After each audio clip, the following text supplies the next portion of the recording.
السلام عليكم على كل اللي بيشوفونا، اهلا بيكم. النهارده هننضف مع بعض العصبان الضاني بطريقه سهله.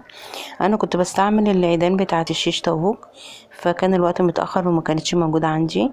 كان عندي ودانات، فاستعملت واحده منهم، شلت القطن من الجنبين وابتديت اقلب العصبان الضاني. طبعا هو بيتقلب بكل سهوله. بعد ما قلبناه، طبعا هي بتبقى الفتحة، لا بتبقى جنب الفتحة بشوية، بتمسك العصبان وانا بقصه قطع صغيرة. بعد كده زي ما انا ما بوريكم دلوقتي اهو، في الفتحة ملناش دعوة بيها. هتحطي اللي هي العود فوقيها بشوية، وتبتدي تدخلي العصبان فيها عليها كده بنفس الطريقة كده. بتبقى بطريقة سهلة وبتدخل بسهولة يعني، واحدة واحدة كده. اهم حاجة تقطعيه قطع صغيرة عشان ما يتعبكش في التنظيف. هنا وقلبناها، وبعدين هنبتدي نطلع العود بتاع الودانة. انا كنت قلبت كله طبعا، وبعدين قلت اوريكم في قطعتين، يعني اوريكم الطريقة ازاي.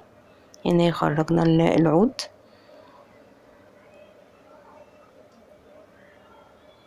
بعدين هنمسك القطعة التانية وهنقلبها.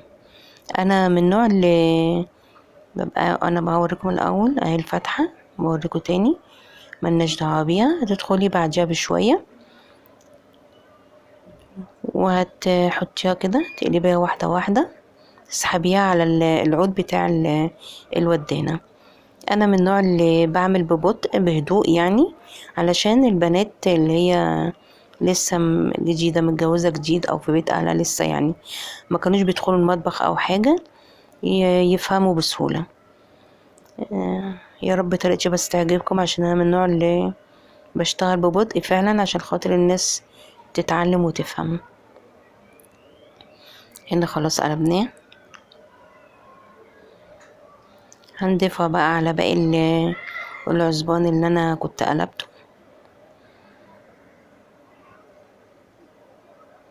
اهو العصبان هنقلب القطعتين عليه.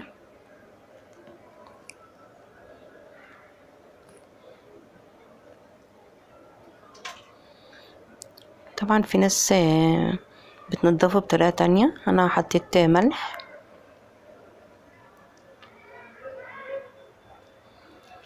وهنضيف كمان خل. طبعا ما بكترش الخل علشان في اوقات ياما بيخرموا يعني، فبحط نسبة بسيطة، وليمون، وهسيبه لمدة 10 دقايق. بعد كده هنضفه. طبعا في ناس بتنضفه بطريقة تانية، بيحطوه على الخشبة بتاعة المطبخ او على الحوض من غير ما يقلبوه، وبظهر السكينة وبيسحبوا العصبان. بس بالطريقة دي انا ما بحبهاش بصراحة، بحس ان هو ما بيبقاش نضيف طبعا. خلاص انا عدت العشر دقايق. العصبان اهو هغسله في المصفى الاول، علشان لو نزل منه حاجات من المصفى تنزل طبعا، يبقى سهل ان انا انضفه بعد كده اكتر. تغسليه كويس تحت الحنفية وهنصفيه. بعد كده هنبتدي ننضفه بطريقتنا.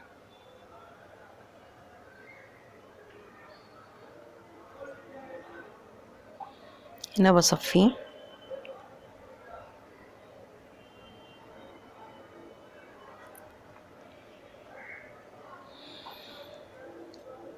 هنجيب قطعة وبالسكينة، بس اهم حاجة السكينة تبقى باردة ما تبقاش حامية، بحيث ان العصبان ما يتقطعش منك. ممكن تحت الحنفية كده قطعة قطعة، هتلاقيه بينضف بسهولة ويسر. بص هنا الفرق، اللي احنا نضفناه بقت عاملة زي الخيط، والجنب التاني مش بيبقى اتخن شويه لان لسه فيه. هنا بقى انا ما عنديش الخشبة المطبخ، برضو للاسف ما كانش عندي، فكان عندي معلقه خشب ما بستعملهاش محروقه، فقلت اوريكم طريقه تانية يعني.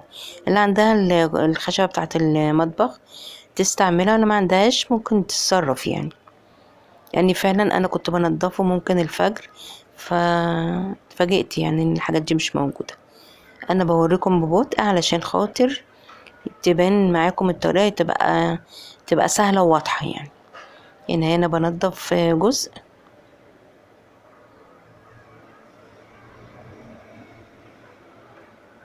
بصي نزل منه قد ايه اهو. انا هوريكم دلوقتي اهو الفرق بين الجزء اللي انا الحته اللي انا نضفتها والحته اللي انا ما نضفتهاش لسه.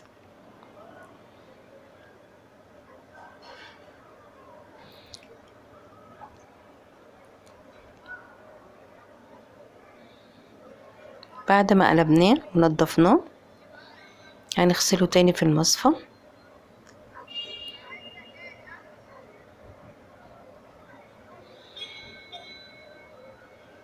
لازم تغسليه بايدك كده بحيث ان هو اللي هي اي حاجات فيه تنزل من المصفى.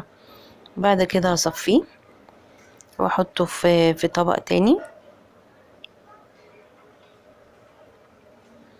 وهنضيف عليه نفس الطريقة الاولى. هنحط ملح وهنحط خل وليمون. ملح اهو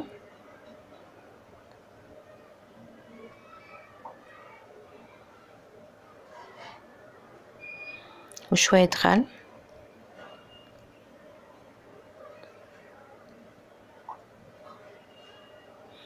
وليمون، وهسيبه تاني 10 دقايق. بعد كده هغسله تاني. انا طبعا انا ما قلبتهوش يعني، انا بحشيه على كده يعني. بعد ما بينضف بنقعه كده وبغسله، بحشيه وهو مقلوب ما بعدلهوش. ممكن بس تكوني انت غسلاه غسله نضيفه كده قبل ما تقلبيه اصلا. واللي عايزه تقلبه ممكن تقلبه بنفس الطريقه اللي احنا قلبنا بيها. بعد ما بتقلبيه وتنضفيه وتغسليه تقلبيه تاني، ترجعيه يعتبر زي ما كان. بس انا للامانه انا بحشيه كده. هنا خلاص عدى 10 دقايق فبغسله. بعد كده هصفيه في المصفى، وبعدين نحطه تحطيه في التلاجة في الفريزر، وقت الاستعمال تبقي تطلعيه. طبعا في فرق شاسع بين قبل ما يتنضف ودلوقتي طبعا، حتى باين يعني. هي بالنسبة لي هي طريقة سهلة يعني، وعملتهم دول عزبان 2 خروف، فدي بذرة ليمون بشيلها، فعملتهم يعني بسرعة ما بياخدوش وقت، ومتهيألي كمان أسرع من الشمبري بالنسبة لي يعني التنظيف بتاعه. يا رب طريقتي تعجبكم وتنول رضاكم، وأحب أسمع رأيكم في التعليقات. خلاص هنا اهو خلاص. بتمسكيه طبعا تعصريه عشان ينزل أي بواقي مية فيه. بعد كده بتحتفظي بيه في كيس في الفريزر.